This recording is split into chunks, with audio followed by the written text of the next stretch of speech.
നമസ്കാരം, സഹ്യ ന്യൂസിലേക്ക് സ്വാഗതം.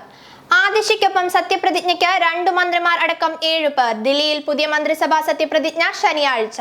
ദില്ലിയിൽ പുതിയ മന്ത്രിസഭയുടെ സത്യപ്രതിജ്ഞ ശനിയാഴ്ച നടക്കും. പുതിയ 2 മന്ത്രിമാർ ഉൾപ്പെടെ 7 പേരാകും ആദിശയ്ക്കൊപ്പം സത്യപ്രതിജ്ഞ ചെയ്യുക.